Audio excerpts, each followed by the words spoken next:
Sister Sarah, Sister Kongkong, and Sister Anan Tabili. So, dako mo pagpasalamat sa itong buhay na Diyos kay nadungagan na po o isa na po katuig ang inyong mga kinabuhi.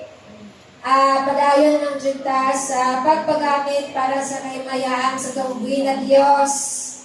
O we are hoping for more birthdays to come, good health always, protection from the Lord always, sa inyong pagtrabaho, sa inyong pag-eskwela, ang Ginoo ang kanunay mag-auna sa inyong mga dalanon, o ang Ginoo ang kanunay mag-auna mag-admit sa tanan ninyong ikinahanglan, ma-physical man, emotional, material, financial, o labaw sa tanan ang atong bina Dios ang kanunay mag-auban ninyo sa matag adlaw ngayon sa inyong kinabuhi.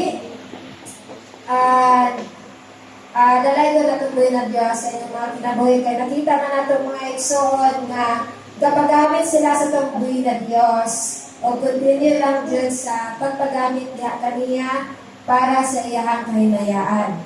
O karon before sila kuhan sa itong mga pastor is maminaw sa kita ang mga pagpasalamat niya sa itong buhay na Diyos. Ako gumukukuan.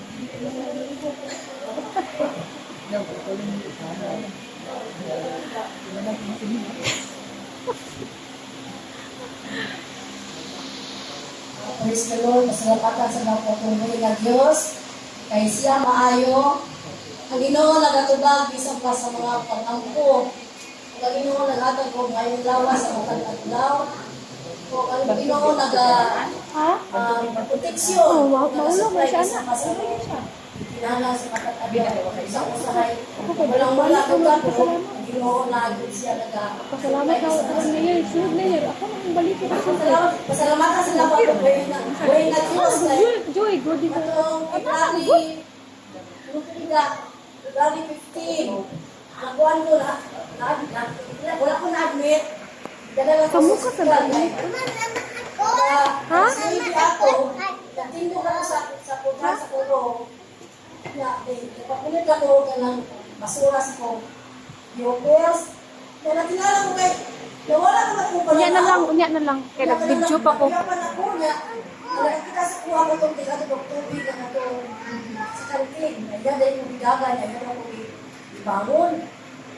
Yung pagkahuman ako na lang, idala ko nilang pastor sa kuwan. Sa Sintil. Ibibig ko nila, 120 o 180 lang ang bulo sa Galisa. Sa Sintil, 120 over 70 lang ang bulo kay dito. Normal man. Kaya pagkahapon, amo gawa yung magistra, sila makuntinto kay kasi na sa dapat Uy, mong likod. Kasi bato, ambag sila, ipakuan mo nila, di pa, sabi nga ni Hospital. CT scan. Hindi ang mahal ng CT scan, yung mga wala kay financing. Nagpa-CT scan. Pero na may mga donate sa mga maestra. First time pag yung kunay nato na ato sintil, na ato kanang hospital. Pero di ko ganahan ba kay sakay-sakay pa ka atong wala, sakay-sakay ganun nila. Dito sa mag-CT scan ka, Unya na. Wala, oy. Sunod na ka dito sa katunay murag, langog-langog. Kaya pagkahuman, murag, nakalain na pag-iso na lahat niya. Hindi mo ito katong doktora na mag-iyong na akong mata, hindi mo sa akong kamot, ipiyong na lang ako akong mata niya. Wala siya mo ito ng ipiyong, ibukat sila ako.